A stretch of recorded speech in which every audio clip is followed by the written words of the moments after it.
NTS, STS और vaccinated testis में antonyms और वोकेबलरी के क्वेश्चन हर साल रिपीट कॉन्सेप्ट के साथ आते हैं। एनटीएस और एसटीएस वाले वर्ड चेंज कर देते हैं लेकिन पैटर्न वही रहता है। आज हम 20 मोस्ट रिपीटेड और इम्पोर्टेंट एमसीक्यू सोल्व करेंगे और साथ ही एग्जाम ट्रिक भी सीखेंगे, तो वीडियो को एंड तक जरूर देखिएगा। इस वीडियो को हमने दो पार्ट में डिवाइड किया है। पार्ट 1 में हम पढ़ेंगे एंटोनिम्स और पार्ट 2 में हम वोकेबलरी पढ़ेंगे। तो पार्ट 1 में पहले हमारे पास क्वेश्चन है। क्वेश्चन नंबर 1 में है choose the antonym of accept. Accept का आपने एंटोनिम बताना है। तो आप सभी को पता होगा एंटोनिम क्या होता है, फिर भी जो बेसिक से लर्न कर रहे हैं उनको पता होना चाहिए। एंटोनिम यानी ऑपोजिट वर्ड को कहते हैं।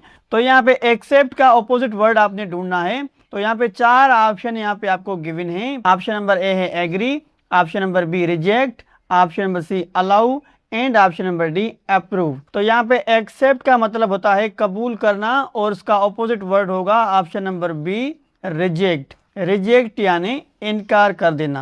देन हमारे पास क्वेश्चन नंबर 2 है। क्वेश्चन नंबर 2 में है choose the antonym of victory. Victory का एंटोनिम आपने बताना है। तो विक्ट्री का मतलब होता है जीतना या जीत कह सकते हैं। तो यहाँ पे 4 ऑप्शन आपको गिवन है, सक्सेस, विन, डिफीट, अचीवमेंट। तो यहाँ पे ऑप्शन नंबर सी करेक्ट होगा, डिफीट। विक्ट्री मतलब जीत और डिफीट मतलब हार। देन हमारे पास क्वेश्चन नंबर 3 है। क्वेश्चन नंबर 3 में है choose the antonym of ancient.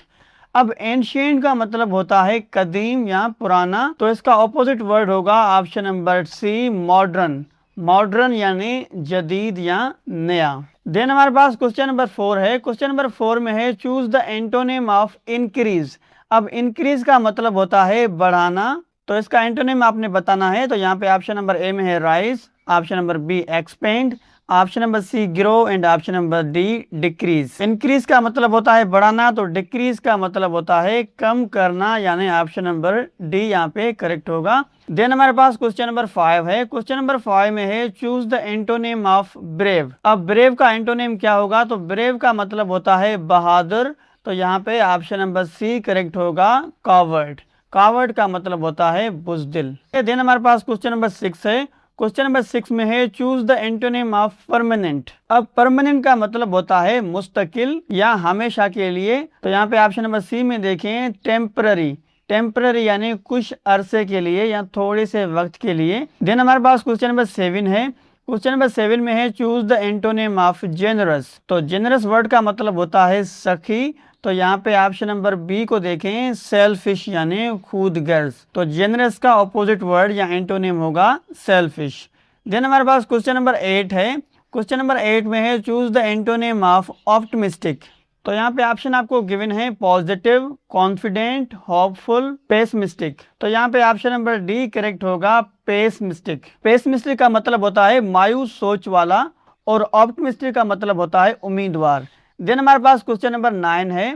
Question number 9 में है choose the antonym of expand. Expand का मतलब होता है फैलाना। तो यहाँ पे 4 ऑप्शन आपको गिवन है। तो इसका करेक्ट ऑप्शन होगा option number C contract. Contract का मतलब होता है सिकोड़ना। देन हमारे पास क्वेश्चन नंबर 10 है। क्वेश्चन नंबर 10 में है choose the antonym of maximum. अब मैक्सिमम का मतलब होता है सबसे ज्यादा। तो एज यू ऑल नो यहाँ पे ऑप्शन नंबर सी करेक्ट होगा, मिनिमम यानी कम से कम, मैक्सिमम यानी ज्यादा से ज्यादा। देन हमारे पास पार्ट 2 में हमारे पास वोकेबलरी है। तो वोकेबलरी को देखते हैं। क्वेश्चन नंबर 11 में है choose the meaning of honest. Honest की आपने मीनिंग बतानी है। तो यहाँ पे 4 ऑप्शन आपको गिवन है, क्लेवर, ट्रुथफुल, लेजी, एंग्री। तो ऑनेस्ट का मतलब होता है ईमानदार और ट्रुथफुल का मतलब होता है ईमानदार या सच्चार। तो यहाँ पे ऑप्शन नंबर बी करेक्ट होगा। देन हमारे पास क्वेश्चन नंबर 12 है। क्वेश्चन नंबर 12 में है choose the meaning of rapid. तो रैपिड का मतलब होता है तेज। तो यहाँ पे ऑप्शन नंबर बी करेक्ट होगा, fast. I think lecture number 1 में हम ये वर्ड पढ़ के आए हैं। देन हमारे पास क्वेश्चन नंबर 13 है। क्वेश्चन नंबर 13 में है choose the meaning of wealthy. अब वेल्दी का मतलब होता है दौलतमंद। तो यहाँ पे ऑप्शन नंबर ए करेक्ट होगा, रिच यानी अमीर या दौलतमंद।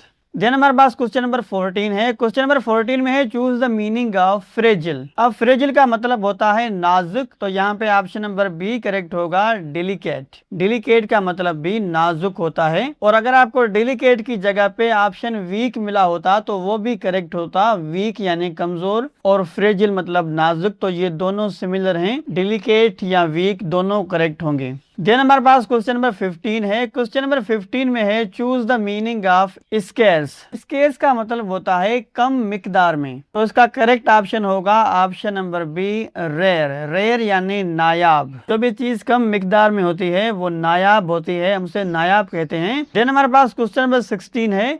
क्वेश्चन नंबर 16 में है choose the meaning of ancient. अब एंशिएंट का मतलब होता है बहुत पुराना, तो यहाँ पे ऑप्शन नंबर बी को देखें, ऑप्शन नंबर बी में है ओल्ड यानी पुराना, तो ये दोनों सिमिलर मीनिंग वर्ड हैं। देन हमारे पास क्वेश्चन नंबर 17 है। क्वेश्चन नंबर 17 में है choose the meaning of generous. अब जेनरस का मतलब होता है सखी, तो यहाँ पे ऑप्शन नंबर सी देखें, ऑप्शन नंबर सी में है काइंड हार्टेड। काइंड हार्टेड यानी नरम दिल या मददगार, तो यहाँ पे ऑप्शन नंबर सी करेक्ट होगा बिल्कुल। देन हमारे पास क्वेश्चन नंबर 18 है।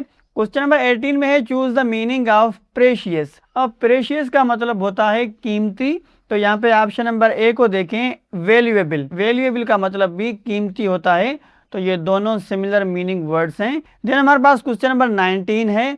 क्वेश्चन नंबर 19 में है choose the meaning of word diligent. अब डिलीजेंट का मतलब होता है मेहनती, तो यहाँ पे ऑप्शन नंबर बी करेक्ट होगा, हार्ड वर्किंग। अब याद रखिएगा वैक्सीनेटर टेस्ट की तैयारी में डिलीजेंट स्टूडेंट ही कामयाब होते हैं, यानी हार्ड वर्किंग, मेहनती, मेहनत करने वाले ही कामयाब होते हैं। देन हमारे पास क्वेश्चन नंबर 20 एंड लास्ट है, choose the meaning of silent. Silent word का मतलब होता है खामोश, एज यू ऑल नो। तो इस क्वेश्चन का आंसर मैं आप पर छोड़ता हूं, इस क्वेश्चन का आंसर आपने कमेंट में जरूर बताना है। देखते हैं कि आपने कितनी प्रिपरेशन की है। तो आपको 4 ऑप्शन यहाँ पे गिवन हैं, आपने इन चारों ऑप्शन में से एक ऑप्शन सिलेक्ट करना है। देखते हैं इस वक्त तक आपने कितनी प्रिपरेशन की है। तो स्टूडेंट्स, अगले लेक्चर में हम प्रीपोजिशंस के सबसे important NTS pattern MCQ solve करेंगे, जो हर साल एग्जाम में पूछे जाते हैं। अगर आपने हमारा पहला लेक्चर नहीं देखा तो जल्दी से इस वीडियो पे क्लिक करें और पहला लेक्चर जरूर देखें, इंशाल्लाह आपको बहुत फायदा होगा।